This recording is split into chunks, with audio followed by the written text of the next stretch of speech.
to the Franklin County Board of Commissioners General Session for February 25th, 2020. We will start this morning's session with the Pledge of Allegiance led by Commissioner Boyce. I pledge allegiance to the flag of the United States of America and to the republic for which it stands, one nation under God, indivisible, with liberty and justice for all.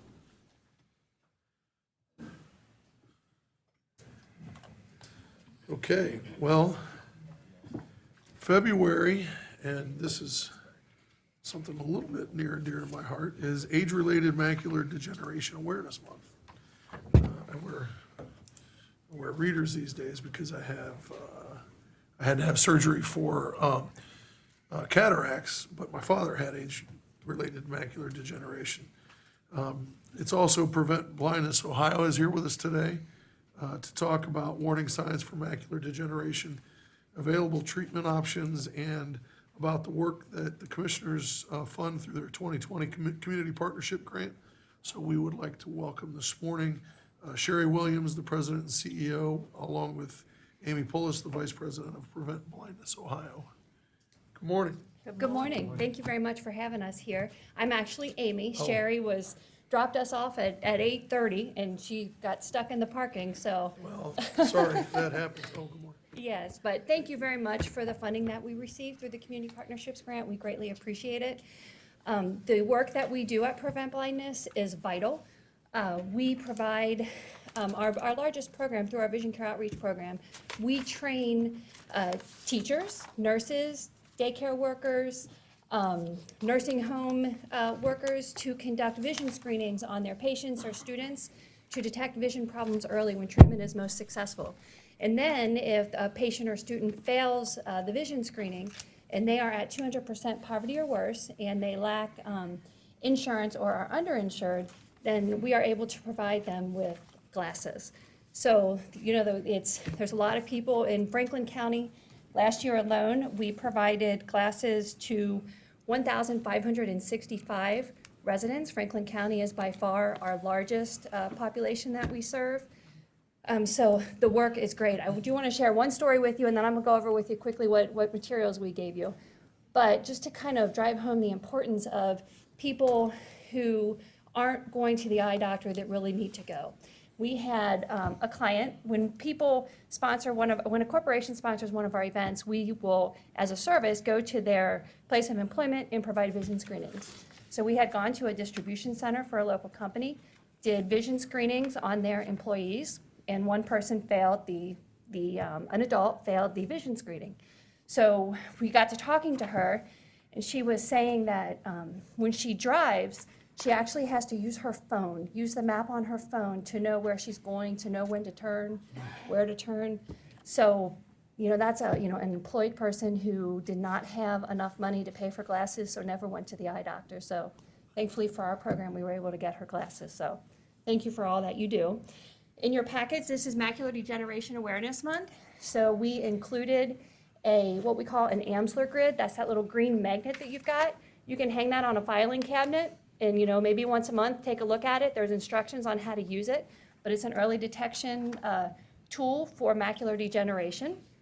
We also have, we provided you a list of the cost of vision problems to Franklin County alone. It costs about $545 million just here alone in Franklin County, so that's some great information for you. As well as we provided you with some more information about our programming, the numbers of people that we serve here in Franklin County, as well as an additional success story. So keep that Amsler grid handy. You'll be amazed at the number of people we hear from that said, hey, I took a look at that Amsler grid and the lines were wavy. So, and the thing that Commissioner O'Grady is holding up, that you can actually hold it to your eye and you'll see like the first one is Bringing back memories. Yeah. So if you held that up to your eye, if you had glaucoma, that's how you lose that central vision. Diabetic retinopathy, which is a very common eye disease in people with diabetes, that's the one that looks kind of speckled. And then there's also macular degeneration on there, and then of course cataracts. So thank you very much for your support. We greatly appreciate it. It's a great program that you guys are helping to support, so thank you very much. Thank you. So I had cataracts. Okay. And so when I hold this up to my eye, it brings Yep. back, 10 years of, and they kept telling me that I got them very early. Yeah, And so all through my mid 40s to mid 50s, or mid to early 50s, I had cataracts. I had really bad in my left eye, and they started to get worse in my right eye, and so they eventually did the surgery a little over a year ago, a year and a half ago. And now I have 20/15 vision Okay. in both eyes. I can't see anything right in front of my face, so I have to use the cheaters, as I call them, and I have lots of pairs of them around the house, and in my car, in my office. But I can see everybody in the audience. A little bit light sensitive, so I keep telling Chris that we need to turn these lights down above us.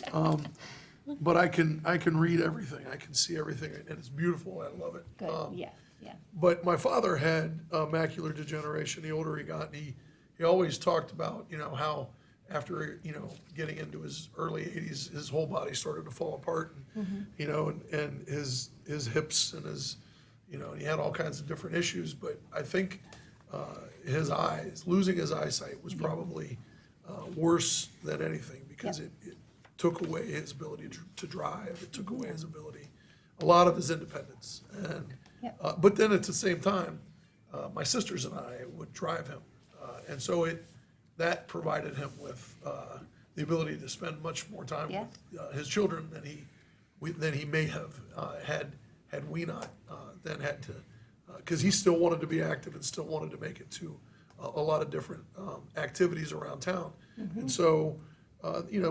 Whether it was his doctor's appointments or his meetings or the things that he wanted to be involved in. But I think losing, or a lot of his eyesight was the thing that affected him and bothered him the most. Yeah, 11% of nursing home admissions are because of the loss of vision, so. And another important thing, you talk about having trouble seeing. Imagine if you were a child and you couldn't see, and you didn't realize that you couldn't see, that was, that the world really truly looked different. And that happens so many times in children. They just have no idea that they're not seeing, and those vision screenings, draw that to the adult's attention and get the children to an eye doctor, so. And also cataracts, they come on very slow, so the changes in your vision, you don't realize that you're not seeing as well because it's so gradual, so. And if you wait too long on cataracts, then the surgery becomes harder. Yeah, I It's noticed harder to it. treat. I noticed it in my, early to mid 40s, and Okay. they made me wait 10 years. to Oh, have the okay, surgery. yeah. So by the time I finally had the surgery in my left eye, I saw, I had terrible vision in my left eye. I had a hard time seeing. Yep. They when I went in to have my last visit, my wife had to come with me because she had to drive me home. Okay. After the second surgery. They showed her what I could see previous to my surgery, and it was only the letter E, which is the biggest letter on that was all I could see out of my left eye Oh, wow. before I had the first surgery. I was pretty much blind in my left eye. Yep, yeah. Well, we do have donating doctors that will provide their services for our clients and give them those surgeries for free if they're not able to afford it, so. Thank you. This is wonderful stuff. Yeah, good, Thank you for what you're doing. Great, thank you very much. All right, well, February is also Black History Month, and so in celebration of that, we have the privilege this morning of hearing from some incredible historians, recognizing Black History Month, and our guest this morning is no different, right? Is it Rita or Rita? Rita Smith of Poindexter Village History Advisory Group. Rita has spent more than 60 years preserving and telling the story of her ancestors and the community of Poindexter Village on Columbus's Near East Side. She's an expert in African-American genealogy and has volunteered thousands of hours working on the Dream of Poindexter Village Museum and to honor one of the first public housing projects in the country. Welcome this morning, Rita. Thank you. Well, President O'Grady and Commissioner Brown and Commissioner Boyce, good morning. Good morning. And I will share, yes, I am Rita Smith, and I am a community and family historian who I previously served as the founding chair of the James Preston Poindexter Foundation. But I am both honored and humbled to appear before this body today to share a subject both dear and special to my heart. So I thank you for this opportunity. There's an old saying, what's in a name? Well, the unique name that this village bears is a story of a special individual whose life's work is reflected in many ways in our lives today. But as I present this story, I have come to realize that this story and event is not known to those who are new to Columbus. So if you don't mind, I feel it's important to put our history in perspective in order to make it relevant to our today and to our tomorrows. There is so much I would like to share, but I'm going to try to keep it brief, but those that know me know that's difficult. But first, I have to acknowledge that today, we are on sacred ground because our ancient Native Americans had their sacred mounds built on this very ground and in this very area. So hence, we have a street called Mound Street. So I have to respect my ancient ancestors as well. But here in Columbus, we have a unique and important story to tell about a special place who bears a special name that tells a unique story of a gentleman who had the reputation that was admired by so many in our city, in our state, and nationally. But as you shared in your introduction, for me it began almost 11 years ago with a group of very dedicated individuals who were concerned about providing good public housing for our citizens, specifically the Poindexter Village, which consisted of 35 buildings.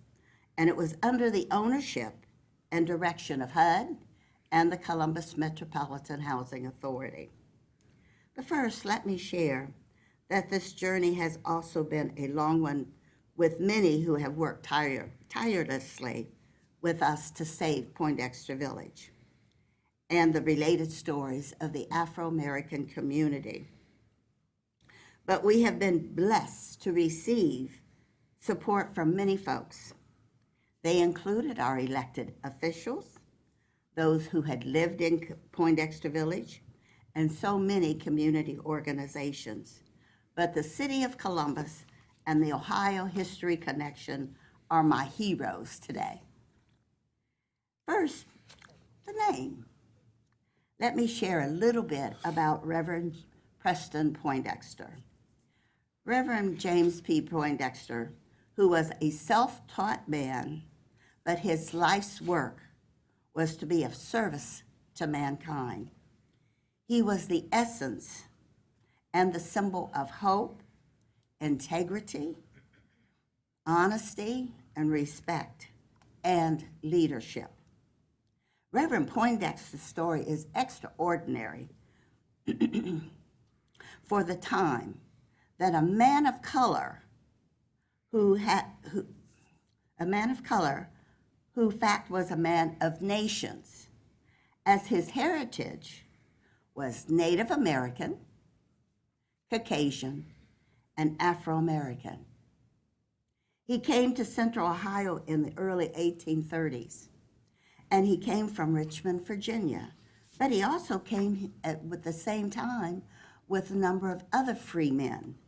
They were the Depps, which was Lucy Depps in Dublin, the Litchfords, who were at Upper Arlington. The Whites and the Goods were in Dublin and Worthington. Africa Road, maybe you know that name. In fact, he then moved his family just blocks from where we are today. He lived at 41 North 4th Street. And his barber shop was across the street from the State House on High Street, where the Huntington building is today. As a barber, his clients were statesmen like yourselves.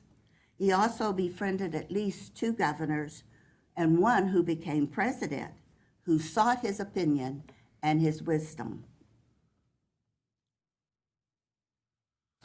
While living on 4th Street, he was also a conductor on the Underground Railroad.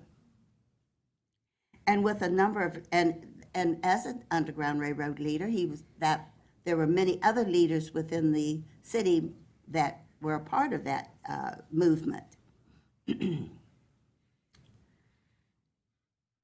His leadership also brought him in touch with others who were working for social justice. He was elected and appointed to many boards, organizations, and public positions, which included the Columbus City Council, Columbus School Board, School for the Blind, he was on many political committees, and these are just a few of the honors he held, which speaks to his respected reputation as a man of honor who was committed to social justice and a man of faith. He led the faithful of Second Baptist Church for over 40 years. So, and just in September, we celebrated what would have been his 200th birthday. So he was a man of just a wonderful person. Because his reputation and being a symbol of hope throughout his life, the naming of the public housing site, Poindexter Village, was to be named in his honor, and is why we are here today.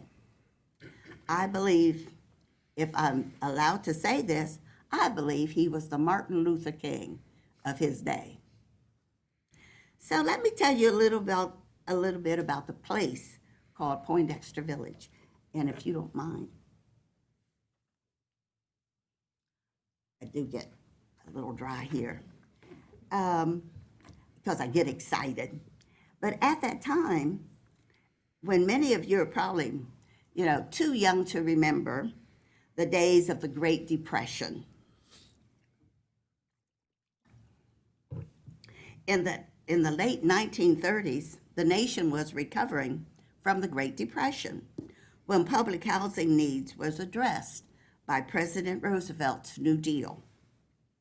This program was designed to relieve substandard housing and conditions, and other conditions, but also to create jobs and business opportunities through the expansion of housing construction. And it was also to address the needs of the new migration after the World War I, and many of the airmen that were at Lockbourne Air Base. The goal was to provide decent, safe, affordable housing that would allow residents to transition to home ownership. Columbus's architect, Howard Dwight Smith, he was one of the designers and architects of the OSU Horseshoe. So these buildings were built to last 100 years. The modern townhouses were designed to provide safe spaces for children and family activities. The village was a success. Poindexter Village story cannot be told without the stories of the people who made the village a community. From the beginning, the village was a place to live. It symbolized hope, safety, economic grounding, and cultural education and family values. And these were very high values and standards which all of the families adhered to because of their respect not only for the village, but for each other. There was always a long waiting list for those wishing to live there, because you did have to have a job to live there. And the families who were lucky to live there enjoyed the new modern amenities of the day: the electric ranges, the steam heat, and telephone lines. That was really a biggie. It was the place to be. The village's architect was designed as a progressive urban planning and landscape. It was to be a model for public housing nationally. But you know, Poindexter Village was nestled in the midst of a vibrant Black community of the Columbus East Side, between two main arteries of Long Street and Mount Vernon Avenue. The area was known as the $1 Million Mile. And it was also called the cultural capital of the Black community. It was a self-sustaining community in part because of segregation. Black businesses thrived. We at one time had 5 theaters, the East Market, many restaurants, a bank, a variety of stores, including beauty and barbershops and dry cleaners, professional offices, and a hospital, and many places of entertainment. Local musicians who had national reputations and artists flourished, making the area a certain stop for bands touring the country. Our Amina Robinson, through her art, has shared the life in Poindexter with the world. Lonnie Bunch, the director of the National Museum of African American History and Culture in Washington, D.C., wrote me and said, "Place is not just a physical or geographic location, but it is where culture is made and histories and identities are created and recreated. We urge you to continue to advocate for the preservation of these important historic properties." So that's what we did. So last year, on October 12th, it was the 79th anniversary of its dedication. Many still remember what a glorious day it was. There were great crowds, which included many excited children who now are our elders, and they hold many warm memories of that day, of when President Roosevelt, in his open car, came to a place called Poindexter Village. So I have shared a quick overview of Poindexter Village and the life of Reverend Poindexter. But I have another story, and it's a very personal one for me, because Reverend Poindexter touched my life and my family in many ways. In fact, my first home after I got married was Poindexter Village. And at a very special time of my life, my children and I, we lived there in 1950s. So everyone was my extended family. They nurtured and took care of us. It was a very special place to live. But I also have to honor my connection through my ancestors. Reverend Poindexter was a friend of my great-great-grandfather, Lewis Adams in Urbana, and my great-grandfather, David Adams in Findlay, Ohio. They were co-conductors on the Underground Railroad. He also recommended my great-uncle, Emory Adams, to be a special commissioner for the 1895 World's Fair that was held in New Orleans.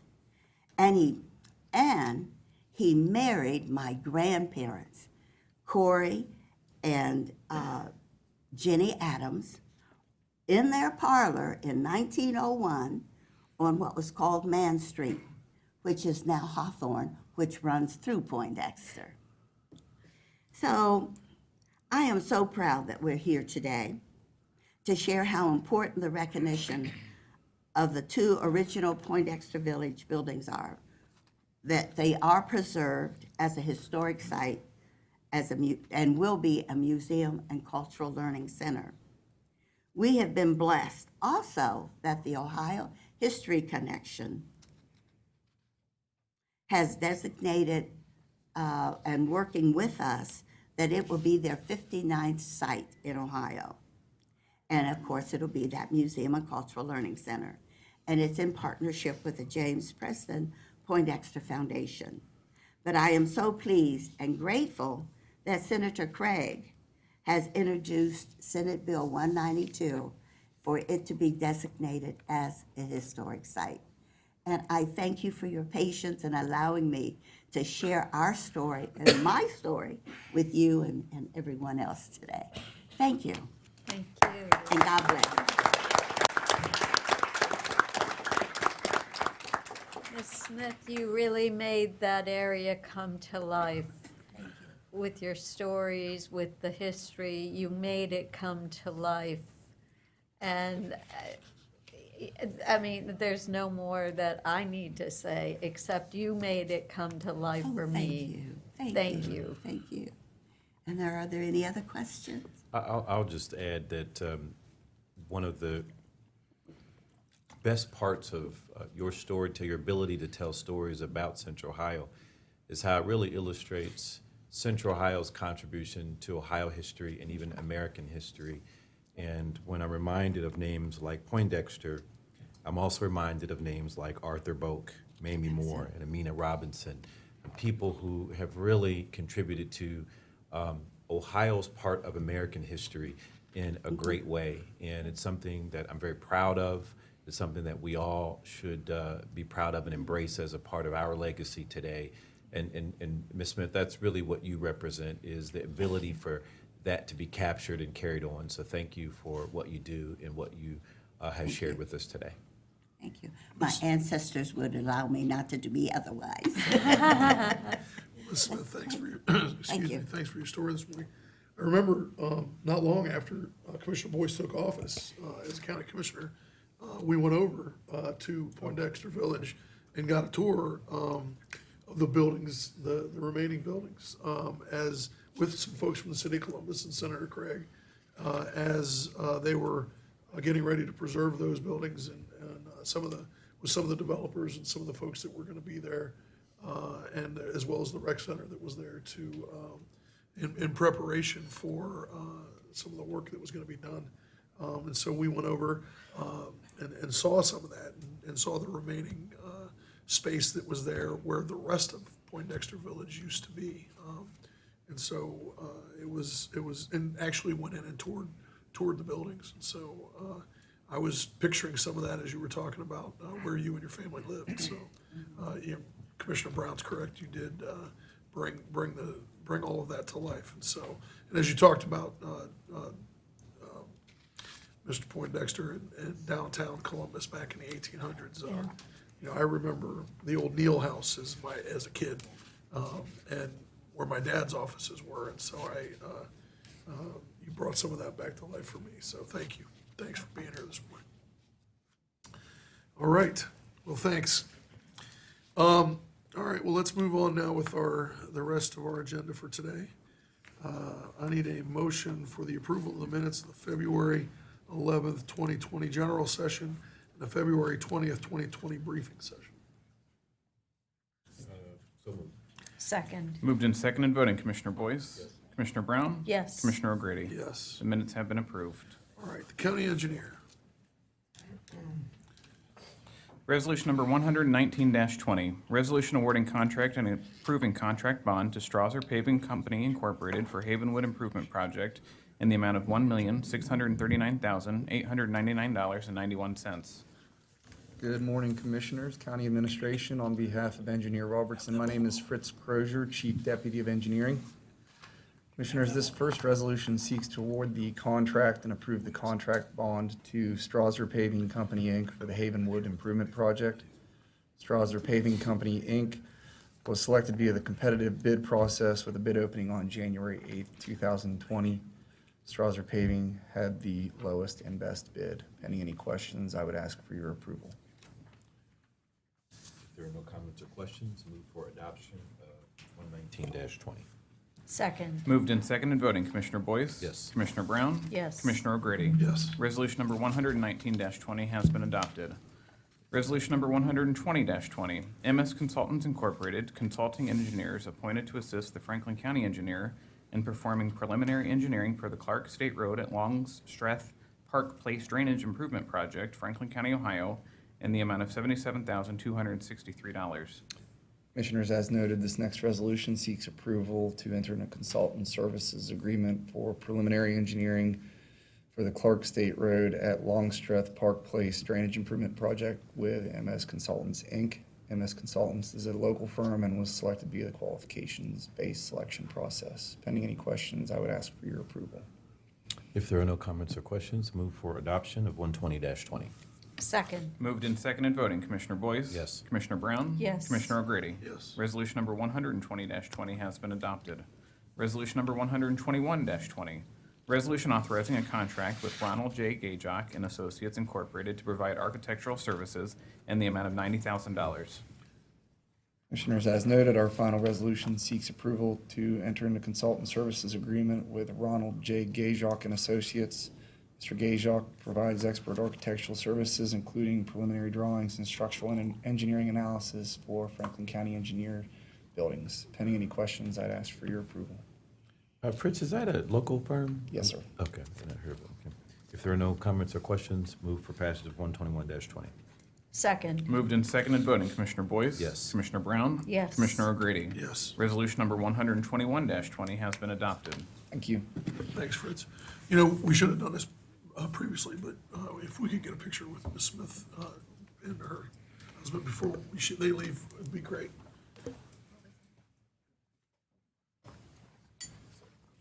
Oh,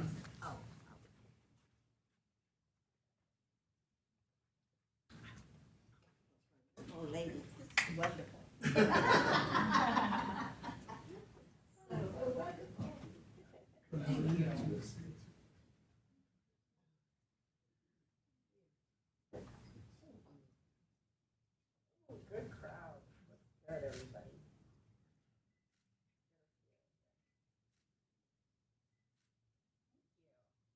My ancestors would be so pleased.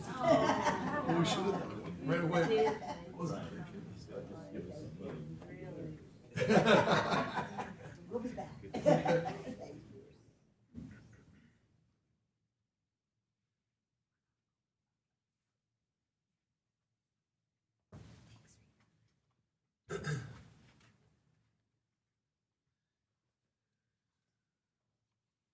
All right, the sheriff. Resolution number 122-20, resolution authorizing second contract extensions with Bob Barker Company Incorporated, Walter F. Stevens Jr. Incorporated, Tab Textiles Company Incorporated, and Victory Supply LLC for inmate bedding and linens for the Franklin County Sheriff's Office in the amount of $125,000. Good morning, Commissioners. Chris Long, Deputy Administrator, presenting on behalf of the Sheriff's Office. This first resolution authorizes a contract extension for inmate bedding and linen items for the Correction Center. Pending any questions, would recommend your approval. If there are no comments or questions, move for adoption of 122-20. Second. Moved and seconded voting. Commissioner Boyce? Yes. Commissioner Brown? Yes. Commissioner O'Grady? Yes. Resolution number 122-20 has been adopted. Resolution number 123-20, resolution authorizing a contract amendment and extension with Nathcare Incorporated for complete health services in an electronic medical record system in the amount of $36,750,082.01.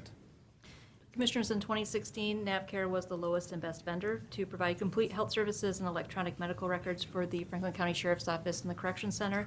This resolution authorizes the optional extension period in addition to an amendment for healthcare staff. Pending any questions, would recommend your approval. If there are no comments or questions, move for adoption of 123-20. Second. Moved and seconded voting. Commissioner Boyce? Yes. Commissioner Brown? Yes. Commissioner O'Grady? Yes. Resolution number 123-20 has been adopted. Thank you. Domestic relations. Resolution Good number morning. Resolution number 124-20, resolution authorizing a contract with court-appointed special advocates of Franklin County in the amount of $205,401. Good morning, Commissioners. Barb Reeves, Deputy Director. This resolution is requesting the renewal of the contract with court-appointed special advocates of Franklin County. This contract will cover the cost of the program through June 30th, at which time they will operate under the Office of Justice Policy and Programs. Pending any questions, the court requests the approval of this resolution. If there are no comments or questions, move for adoption of 124-20. Second. Moved and seconded voting, Commissioner Boyce? Yes. Commissioner Brown? Yes. Commissioner O'Grady? Yes. Resolution number 124-20 has been adopted. Resolution number 125-20, resolution authorizing a contract with Fairfield Information Services and Associates, LLC, doing business as American Court and Drug Testing Services, in the amount of $115,000.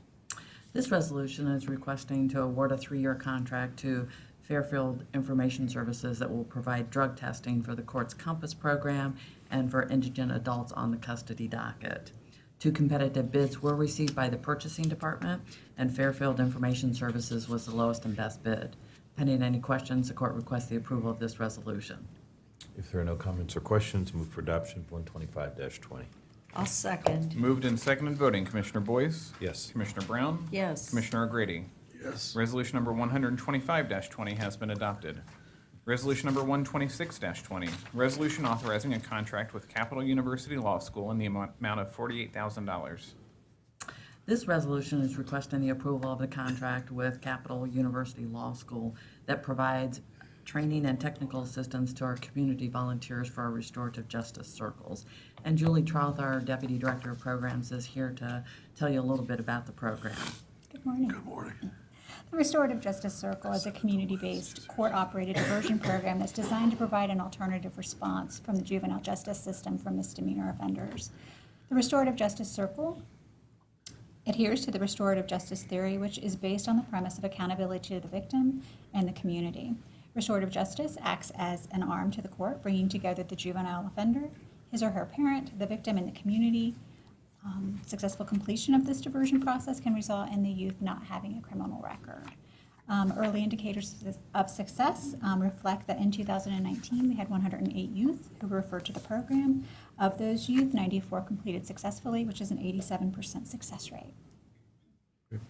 If there are no comments or questions, move for adoption of 126-20. I'll second. Moved and seconded voting, Commissioner Boyce? Yes. Commissioner Brown? Yes. Commissioner O'Grady? Yes. Resolution number 126-20 has been adopted. Thank you, Thank you. Commissioners. Guys. Office on Aging. Resolution number 127-20, resolution authorizing 2 grant agreements to provide intergenerational services for Franklin County Senior Options in the amount of $126,094. Good morning, Commissioners. I'm Amy Funk, Interim Director of Office on Aging.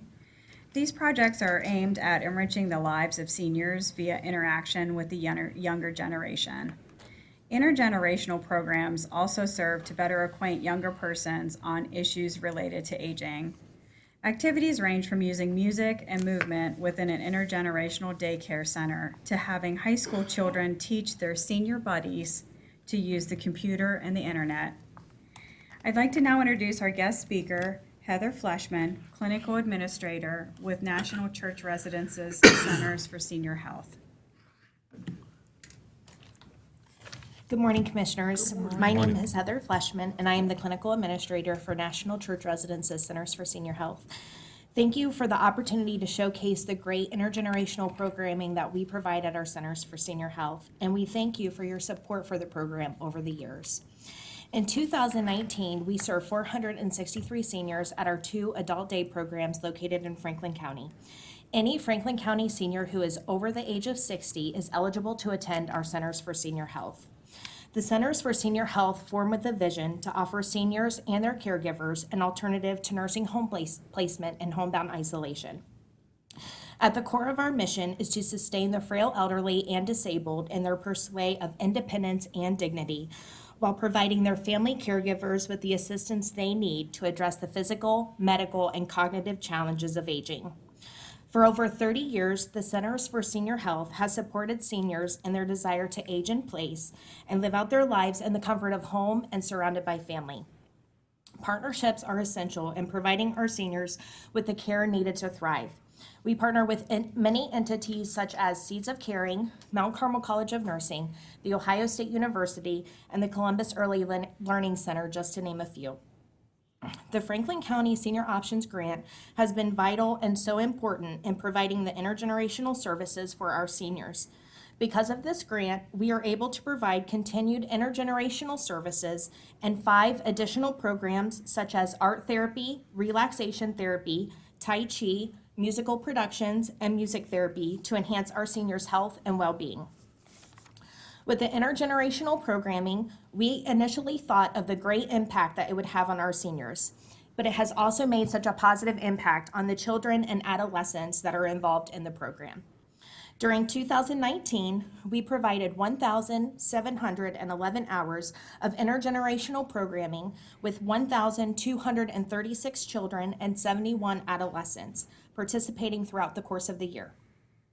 Our adolescents demonstrated an 87% increase in knowledge regarding aging issues due to participation in the intergenerational programming. In regards to senior outcomes, 170 seniors reported that they feel less isolated since enrolling at the center, and 167 seniors felt that they had improved health outcomes since becoming involved in planned, purposeful intergenerational health and wellness activities.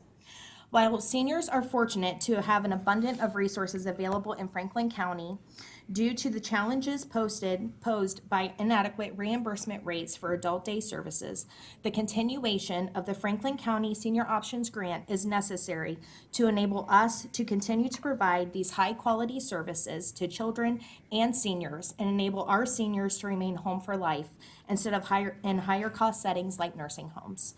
Thank you for your time and consideration, and I would be happy to answer any questions you might have. Thank you. Are there any comments or questions? Seeing that there are none, I move for adoption of 127-20. Second. Moved and seconded, voting, Commissioner Boyce? Yes. Commissioner Brown? Yes. Commissioner O'Grady? Yes. Resolution number 127-20 has been adopted. Resolution number 128-20, resolution authorizing 15 grant agreements to provide health promotion wellness services for Franklin County Senior Options in the amount of $1,450,332. Projects in this category focus on helping seniors improve or maintain their health status. These projects include, among other things, support for senior nursing clinics, cardiovascular improvement equipment for senior centers, assisting with obtaining needed prescription medications, and providing hearing evaluations and hearing aids.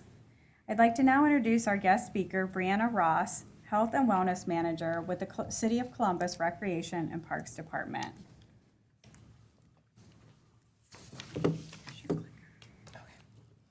Good morning, Commissioners. My name is Brianna Ross. I am the Health and Wellness Manager with Columbus Recreation and Parks Department.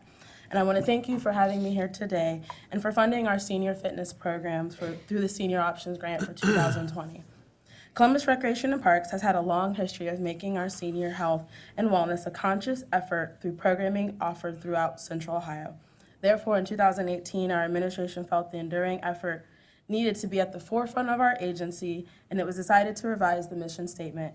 We connect the people of our community through the power of nature, wellness, and creativity. This in fact shows we are committed to bringing the options of healthy living and physical activity directly to our community, including the senior population. With the number of senior residents growing, Columbus Recreation and Parks has increased locations for where senior participants can receive dedicated assistance regarding their fitness needs. Barnett Community Center and Lozelle Woods Community Center are now providing senior-specific programming along with our already dedicated centers such as Dodge Community Center, Gilley Senior Center, Marion Franklin Community Center, Martin Janus Senior Center. With our growth, we hope to spread our reach above the over 500 seniors we reached in 2019, of who we are able to help in navigating a successful health and wellness journey.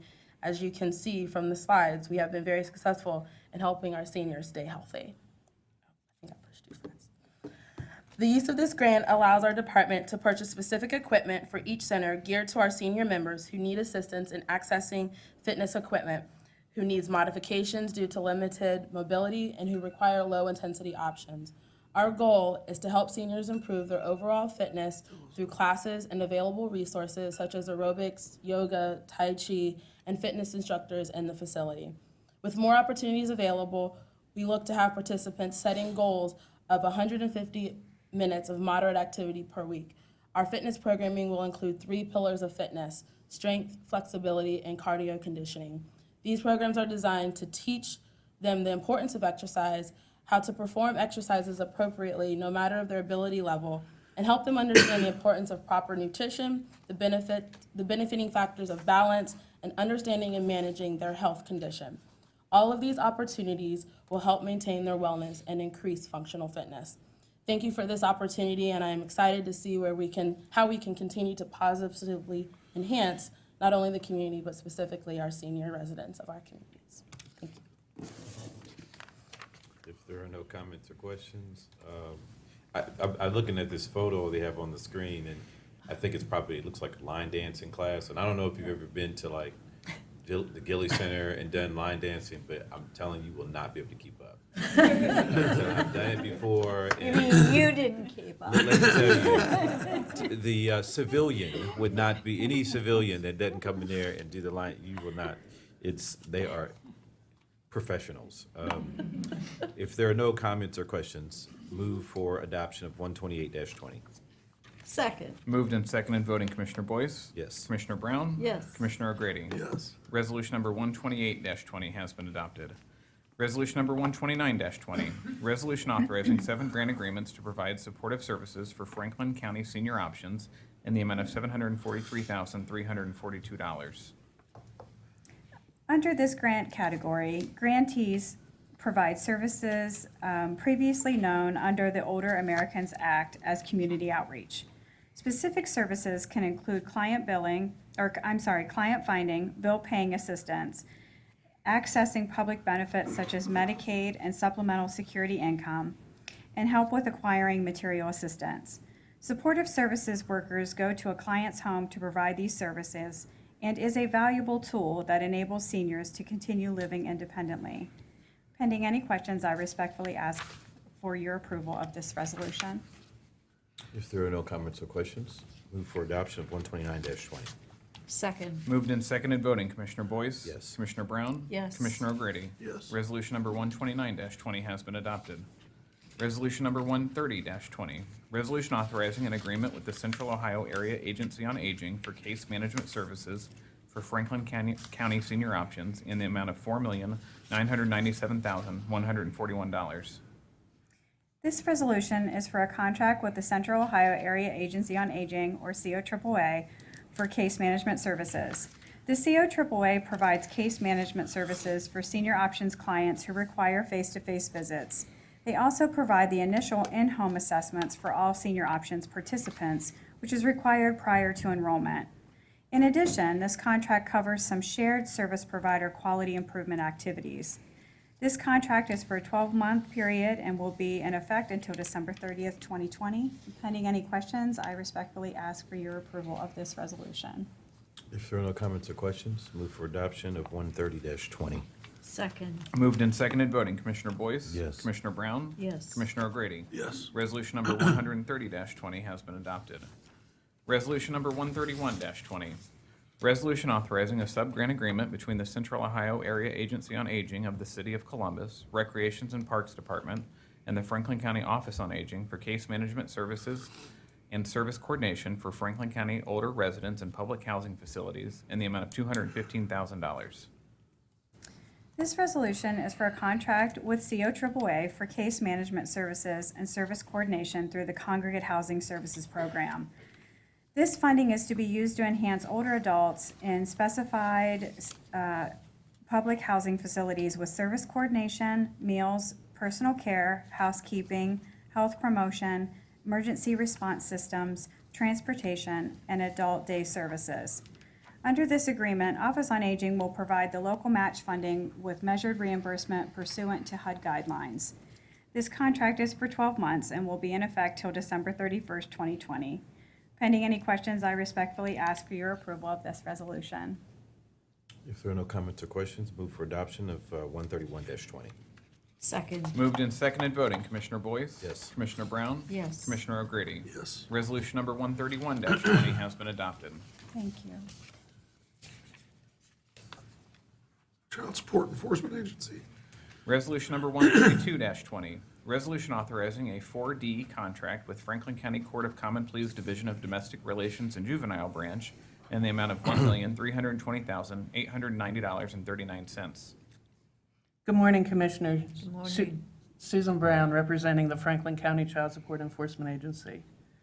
I ask your consideration this morning in approving the CSEA interagency agreement with the Franklin County Court of Common Pleas Division of Domestic Relations and Juvenile Branch beginning February 1st, 2020. The purpose of this contract is to reimburse the court for expenses associated with the processing, adjudication, and creation of judgment entries on child support-initiated cases. Each unit of service is defined as one hearing and will be reimbursed at a rate of $176.12 per hearing, with a total of 7,500 hearings anticipated to be devoted to the contract. The Franklin County CSEA and the Franklin County courts have had a long history of successful collaboration in the establishment and enforcement of child support orders. Pending any questions, I request that this resolution be approved. If there are no comments or questions, move for adoption of 132-20. Second. Moved and seconded, voting. Commissioner Boyce? Yes. Commissioner Brown? Yes. Commissioner O'Grady? Yes. Resolution number 132-20 has been adopted. Thank you very much. Thank you. Economic Development and Planning. Resolution number 133-20, review of petition to annex 3.539 acres, more or less, from Mifflin Township to the City of Columbus, case number ANX-02-20. Good morning, Jenny Snap, Assistant Director, Economic Development and Planning. This resolution is to consider an expedited Type 2 annexation petition of 3.539 acres from Mifflin Township to the City of Columbus. The area to be annexed includes property located at 2494 Stelzer Road, 2506 Stelzer Road, and 2530 Stelzer Road. All of those parcels are east of Stelzer, south of Codet Road, west of Interstate 270, and north of Agler Road. Petition was filed by agent and attorney Jackson B. Reynolds III of Smith & Hale, who is in attendance if you have any questions, on behalf of the owner, New Salem Missionary Baptist Church. 96% of the site's perimeter is contiguous with Columbus, and the city passed ordinance number 0271-2020 on February 3rd, 2020, indicating the services that will be provided once the annexation is approved in a statement regarding incompatible land uses in the zoning buffer. Petition meets all statutory requirements outlined in section 709.021 of the Ohio Revised Code, and pending any questions, we request your approval. If there are no comments or questions, move for adoption of 133-20. I'll second. Moved and seconded, voting. Commissioner Boyce? Yes. Commissioner Brown? Yes. Commissioner O'Grady? Yes. Resolution number 133-20 has been adopted. Resolution number 134-20, review of petition to annex 3.84 acres, more or less, from Plain Township to the City of Columbus, case number ANX-05-20. This resolution is to consider an expedited Type 1 annexation petition of 3.84 acres from Plain Township to the City of Columbus. The area to be annexed includes property located at 5364 Thompson Road. That's north of Thompson Road, east of North Hamilton Road, south of East Dublin Granville Road, and west of Johnstown Road. Petition was filed by agent and attorney David Hodge of Underhill and Hodge on behalf of the owner, 5364 Thompson Road LLC. And for the record, Eric Zartman is in attendance from Underhill and Hodge if you have any questions. 100% of the site's perimeter is contiguous with the City of Columbus, and the applicant has provided an annexation agreement between Plain Township and the City of Columbus. Petition meets all statutory requirements outlined in section 709.022 of the Ohio Revised Code, and pending any questions, we request your approval. If there are no comments or questions, move for adoption of 134-20. Second. Moved and seconded, voting. Commissioner Boyce? Yes. Commissioner Brown? Yes. Commissioner O'Grady? Yes. Resolution number 134-20 has been adopted. Resolution number 135-20, resolution to adjust the boundaries of Montgomery Township, thereby making them conform to the boundaries of the City of Columbus, case number ANX-06-20. This resolution is to consider a boundary change petition to adjust the boundary lines of Montgomery Township to conform to the boundaries of the City of Columbus. This petition was filed by the City of Columbus pursuant to City Ordinance Number 2900-2019 on November 25th, 2019, authorizing the submission of a petition to the Board of County Commissioners requesting that the boundary lines of Montgomery Township be changed to make them conform to the corporate limits of the City of Columbus for the Plain Township area included in the annexation. The area to be adjusted includes parcels of land annexed to the City of Columbus from Plain Township and approved on July 30th, 2019 by the Franklin County Board of Commissioners as an expedited Type 1 annexation known as ANX-17-19. The property consisted of 8.6 acres located at 5130 Warner Road, 5150 Warner Road, 5180 Warner Road, and 0 Warner Road. Under the terms of the annexation agreement between Columbus and Plain Township, the boundaries of the site must be conformed so that the territory annexed to Columbus from Plain Township is transferred to Montgomery Township.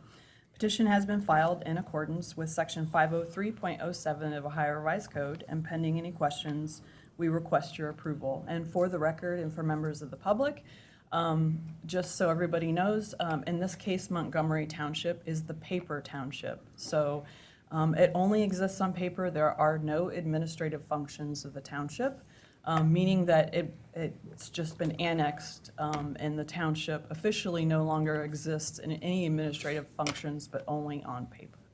Is there a geographic area to Montgomery Township? Not that it's been actually enveloped by annexation, but every time that it's been annexed, and there still are pieces and parts that have been formally existed, there are requirements that require the jurisdiction in this case to be, the boundaries actually have to be conformed to meet the geographical boundaries of the paper township. Okay. If there are no comments or questions, move for adoption of 135-20. Second. Moved and seconded voting, Commissioner Boyce? Yes. Commissioner Brown? Yes. Commissioner O'Grady? Yes. Resolution number 135-20 has been adopted. Thank you. Thank you. Sanitary engineer? Resolution number 136-20, resolution authorizing the transfer of sanitary sewer infrastructure and maintenance responsibility of the same to the Village of Marble Cliff. Good morning, Gillian Kreger, Franklin County Sanitary Engineering. This resolution will transfer ownership and maintenance responsibility of a jointly built trunk sewer to Marble Cliff. It will only be in regards to the portion that lies within the boundaries of the Village of Marble Cliff. Marble Cliff passed their own resolution in 2019 accepting ownership and maintenance responsibility of the same. And pending no questions, I request passage of this resolution. If there are no comments or questions, move for adoption of 136-20. Second. Moved and seconded voting, Commissioner Boyce? Yes. Commissioner Brown? Yes. Commissioner O'Grady? Yes. Resolution number 136-20 has been adopted. Resolution number 137-20, resolution authorizing a final contract modification with the Ryder Company Incorporated to close out the Oakhurst Knolls Pump Station and Force Main Project in the amount of $2,273,460.35. Good morning, Commissioners. Ryan Stowe with Sanitary Engineering. Sanitary Engineer is requesting the authorization of a final contract mod with Ryder Company to close out our Oakhurst Knolls Pump Station and Force Main Project. The Ryder Company was selected as the lowest and best contractor via ITB 2017-09-32.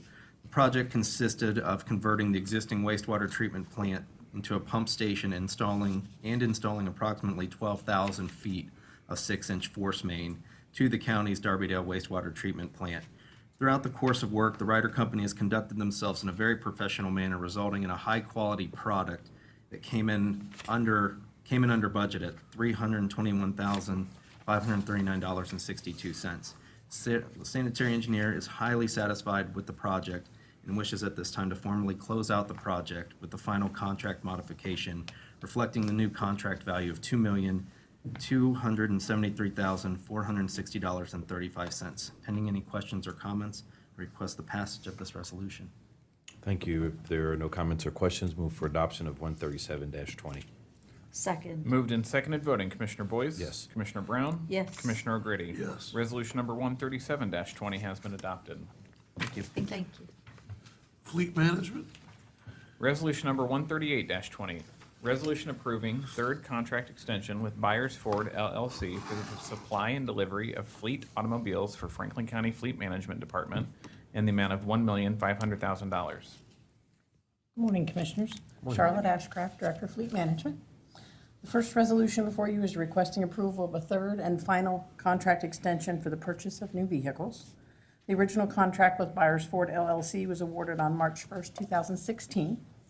Fleet purchases approximately 40 new vehicles per year, from patrol cruisers to animal control vans, and Meyers has performed well and has been a good partner in our vehicle purchases. Pending any questions, I request passage of this resolution. If there are no comments or questions, move for adoption of 138-20. Second. Moved and seconded voting. Commissioner Boyce? Yes. Commissioner Brown? Yes. Commissioner O'Grady? Yes. Resolution number 138-20 has been adopted.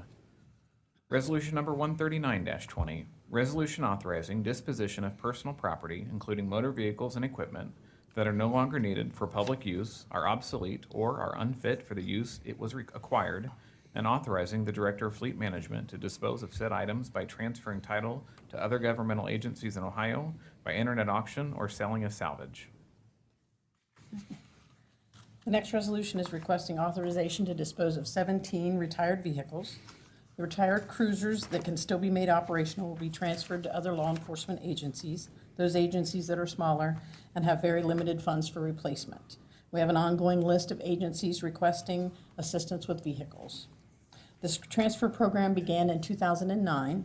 The cruisers have high mileage due to our 24-hour, 7 days a week operation. In transferring to smaller agencies, the mileage accumulation will be greatly reduced, and they can typically operate the vehicle for another 2 to 3 years. By transferring to another law enforcement agency, we also do not incur the cost of removing the equipment and the decals, which can sometimes outweigh the amount of money we collect in selling them. Those that are wrecked will be disposed of through salvage due to the damage, and others will be sold through govdeals.com. Pending any questions, I respectfully request passage of this resolution. If there are no comments or questions, move for adoption of 139-20. Second. Moved and seconded voting. Commissioner Boyce? Yes. Commissioner Brown? Yes. Commissioner O'Grady? Yes. Resolution number 139-20 has been adopted. Resolution number 140-20, resolution authorizing the option to lease vehicles for county use. The final resolution for fleet management today is to authorize the option to lease vehicles. Historically, Fleet has purchased vehicles for our agencies. Fleet provides vehicles to 23 different Franklin County agencies, from the Sheriff's Office to Adult Probation, from the print shop to PFM. Some of these divisions accumulate mileage quickly, and a vehicle can be replaced in under 5 years. Other departments make frequent trips but do not accumulate the mileage very quickly. These agencies drive the same vehicle for sometimes in excess of 12 years. The automotive industry has made huge advancements in technology and safety features, from anti-lock brakes, airbag systems, backup cameras, perimeter alarms, lane correction, and accident avoidance systems, just to name a few.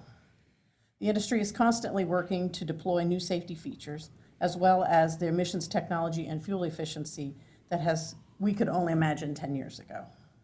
Fleet would like to have the option of leasing some of our vehicles for each of our divisions.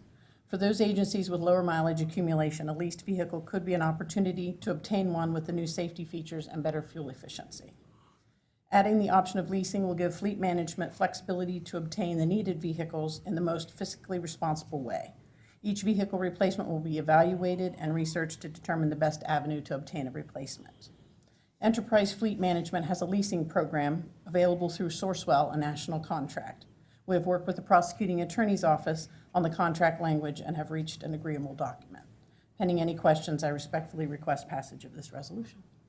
One question I have is, so on the leased vehicles, because wear and tear can be an issue when you turn them in, how does that work with these? It works totally different than a personal one, a personal lease. As an example, as they gave us, let's say, just for round numbers, the vehicle's worth $10,000 when we lease it, but we're only going to lease it for half of its life, so we're only paying the $5,000. When we turn it in, based on how much they sell it for, would determine whether we have a credit or debit. So if they sell it for $7,000 instead of the $5,000 they anticipated, we would have a $2,000 credit. However, on the flip side, if they sell it for $3,000 and we anticipated $5,000, then we would owe $2,000. We get to determine what is repaired and how we turn it in. So we can look at that at the end of its life to determine, should we spend money to have it repaired before we turn it in or turn it in as is? So, Keep me posted on you know, sort of the results here. I'm just curious as to what turns out to be the long-term better element for us. So, yeah, if you could. we'll do. I think it's a good option. I'm not sure how we'll find it works, but I think it's a good option to consider at times. And to have that as one of the options rather than always going to purchase, I think makes sense. Yeah. But I think we ought to look at it and how it's working Correct. and I just take a remember- look at I just that. remember being a kid, you know, working for an agency that had, you know, a 1973 Plymouth Fury that had like, you know, 31,000 miles on it, and I was working there in like 1984. You know, the car was 11 years old. It didn't have very many miles on it, but it was just the most outdated vehicle in the world. But they didn't use the vehicle that much. Right, But We still operate a 1996 yeah, you have a 1996 vehicle. in the fleet. in the Oh, yeah. fleet, yeah. That's the oldest one we have. So it's first on the list. PFM will be happy.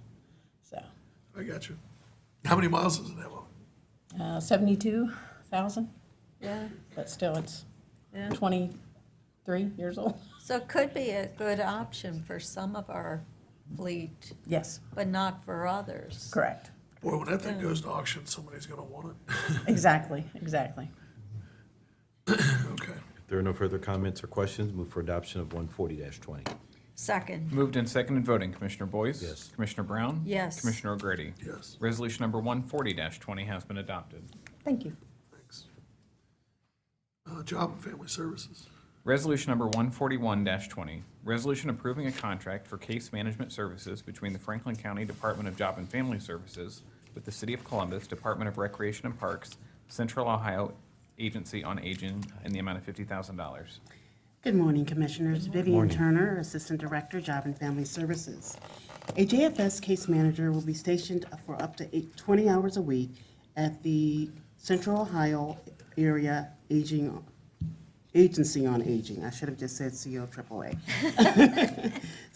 COAAA main offices at 3776 South High Street to provide assistance in determining customer eligibility, primarily for Medicaid waiver and long-term care, but also for the agency's programs like food assistance.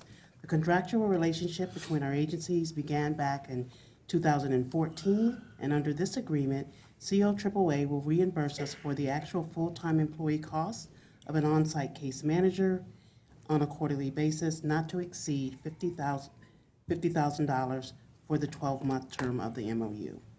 This also supports the Rise Together Blueprint, which calls for increasing accessibility of integrated family support services by adding locations. Pending any questions, I request your approval. Great. If there are no comments or questions, move for adoption of 141-20. second, Moved and seconded voting, Commissioner Boyce? Yes. Commissioner Brown? yes. Commissioner O'Grady? Yes. Resolution number 141-20 has been adopted. Thank you. Human Resources. Resolution number 142-20, resolution authorizing a contract with Columbus Running Company, LLC, for event management services for the Franklin County Cooperative Health Improvement Program in the amount of $8,165. That would, That'd be one heck of a race. Yes, so this, Prize money.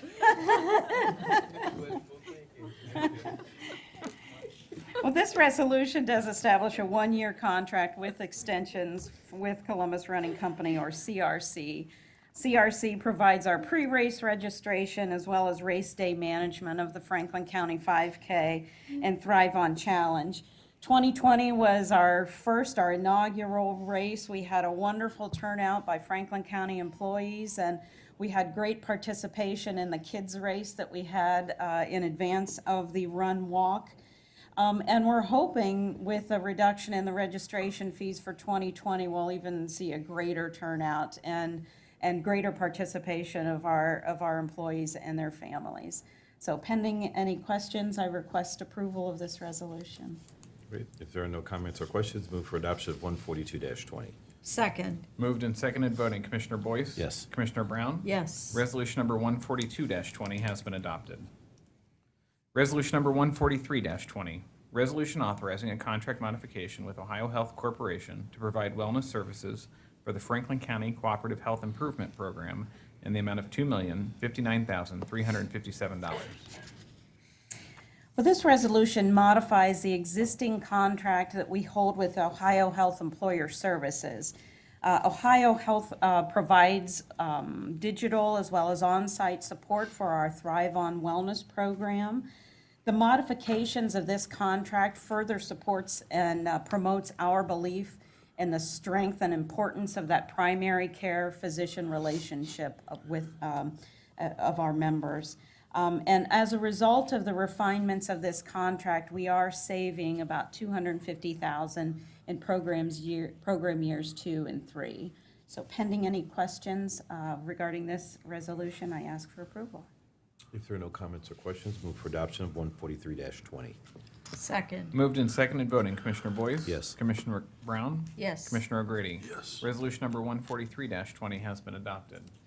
Thank you. And before we leave, I would like to call Jess McCurdy up. Jess is our coordinator of all things health and wellness. They're on the chair right back there. As Jody said, I'm the coordinator of wellness and benefits programs for the Franklin County Cooperative. And just wanted to come this morning and acknowledge that earlier this month we kicked off the 2020 Thrive On program with some exciting changes and enhancements to the program for this year. But what you may not know is that we've made some changes to our network of over 55 wellness champions. And we know that the success of our program would not be possible without those individuals. And many of them partake in the Wellness Champion Network outside of their normal day-to-day job responsibilities. And so this year we are making a more concerted effort to recognize those individuals and thank them for the work that they do year-round. And so one of the things we've done is at the start of this year, welcome them to the network by providing them with a Thrive On pullover, or as some call Thrive On swag, just as a way for them to be recognized within their agency by other employees. And so, of course, in addition to our wellness champions, we know that the success and the growth of Thrive On would not be possible without the support from each of the commissioners as well as Ken. And so you all allow us to provide programming that is both meaningful and exciting, and allow us to push the envelope and provide programs that kind of go above and beyond things that you may see from a typical wellness program. And so never in a million years did I think I would plan a 5K. And here we are talking about the second annual, which I'm sure will be even bigger and better than last year's. So as Jody just handed to you, we would like to present each of you with your very own Thrive On swag. It's not gonna fit you. This is very nice. Perfect for the chilly fall weather when we get to the 5K again. What's the date for the 5K? October 11th, Okay. I believe. All right. It's a Sunday. Fantastic, thank you. Thank you all. Thank you. And the rest of you will have to beg, borrow, and whatever to get one of these if you want. We will thrive on. Excellent, thank you. Thanks, guys. All right, the purchasing department. Resolution number 144-20, resolution approving purchases for various Franklin County agencies in the amount of $2,822,964.83. Good morning, Commissioners. Megan Perry Balanier, Director of Purchasing. I'm Marlise Wicker, Small and Emerging Business Coordinator. Morning. This resolution requests your approval of 142 purchase orders for which the county auditor has pre-certified available funding. This week's small and emerging business vendors include 22 eligible purchase orders totaling approximately $578,000. Of these purchase orders, the goods and services that have a higher likelihood of participation by small and emerging businesses. 16 were awarded to certified business enterprises in the following categories: 10 women, 1 minority, 5 small emerging businesses, which includes goods and services totaling $571,258.82. That is 73% of the eligible PO value and 98% of the eligible PO dollar value. Pending any questions, Commissioners, I would request your approval of this resolution. If there are no comments or questions, move for adoption of 144-20. Second. Moved and seconded voting, Commissioner Boyce? Yes. Commissioner Brown? Yes. Commissioner O'Grady? Yes. Resolution number 144-20 has been adopted. Thank you. Board of Commissioners. Resolution number 145-20, resolution authorizing the execution of all documents necessary to effectuate the sale of real property, parcel number 101-066-338-00 to JB Leasing LLC as the highest responsible bidder pursuant to an invitation to bid in the amount of $922,350. Morning, Commissioners. Judd Morrison with the Board of Developmental Disabilities. This resolution will authorize the sale of a building at 2201 Advance Avenue. The building was bought back in the 70s to serve as a workshop for individuals with developmental disabilities. We later converted it to a transportation compound. We have consolidated that, and so we no longer need the building. We request your approval of the sale. If there are no comments or questions, move for adoption of 145-20. Second. Moved and seconded voting, Commissioner Boyce? Yes. Commissioner Brown? Yes. Commissioner O'Grady? Yes. Resolution number 145-20 has been adopted. Resolution number 146-20, resolution authorizing the execution of all documents necessary to effectuate the sale of real property, parcel number 610-103695-00 to IM Boundless Incorporated as the highest responsible bidder pursuant to an invitation to bid in the amount of $500,000. Commissioners, this also is a resolution to sell a building located in the Bush Corporate Center. For the past several years, we have actually leased this building to an organization called Boundless, which is formerly Franklin County Residential Services. This will allow for the sale of the building to the same organization. We request your approval.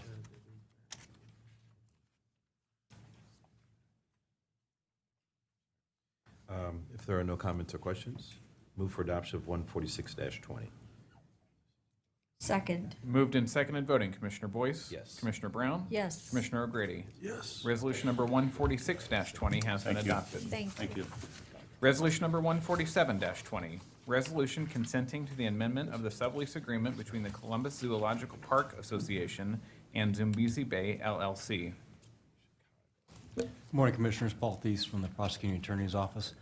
This resolution will authorize approval of a proposed sublease agreement by and between the Columbus Zoo and Zambezi Bay, which would provide for a change in the rental payments from Zambezi Bay to the zoo. Pending any questions, I'd request approval of this resolution. If there are no comments or questions, move for adoption of 147-20. Second. Moved and seconded voting, Commissioner Boyce? Yes. Commissioner Brown? Yes. Commissioner O'Grady? Yes. Resolution number 147-20 has been adopted. Thank you. Resolution number 148-20, resolution accepting the amended amounts and rates as determined by the Budget Commission for collection in calendar year 2020 and authorizing the necessary tax levies and certifying them to the county auditor. Good morning, Commissioner. Zach Tlarek with the Office of Management and Budget. Previously, this board approved Resolution 672-19 on September 10th of last year to approve the amounts and rates necessary for collection in 2020. Subsequently, the Budget Commission has determined that the amounts and rates have changed as a result of the approval of the Children's Services levy at the November 19 ballot, as well as updates to the assessed property values. As a result, this resolution is required to amend those amounts that were previously certified. Pending any questions, would ask for your approval of this resolution. If there are no comments or questions, move for adoption of 148-20. Second. Moved and seconded voting, Commissioner Boyce? Yes. Commissioner Brown? Yes. Commissioner O'Grady? Yes. Resolution number 148-20 has been adopted. Resolution number 149-20, a resolution to consent to and authorize the execution and delivery of a supplemental lease, a supplemental sublease, and other documents of the county relating to the issuance of tax and lease revenue, anticipation, and refunding bonds by the Franklin County Convention Facilities Authority. Good morning, Commissioners. Good morning. I'm Josh Grossman with Dinsmore and Scholl, and we're bond counsel in this transaction. This is a resolution asking for your consent to the issuance by the Franklin County Convention Facilities Authority of its tax and lease revenue anticipation refunding bonds, and to authorize the execution and delivery of a supplemental lease, a supplemental sublease, and other documents by the county related thereto. These 2020 bonds will be issued as taxable bonds to advance or refund a portion of the outstanding 2014 Convention Center bonds, which will result in cost savings. Otherwise, structurally, this transaction, this financing will be substantially similar to the 2014 financing. So pending any questions or comments, we respectfully ask for your approval of this resolution. If there are no comments or questions, move for adoption of 149-20. Second. Moved and seconded voting. Commissioner Boyce? Yes. Commissioner Brown? Yes. Commissioner O'Grady? Yes. Resolution number 149-20 has been adopted. Are there any journalizations? No, Commissioner. Okay, then that concludes our meeting for February 25th. We will see everybody next week. Oh, that's right. We'll see everybody in 2 weeks. Next week, we will be in Washington.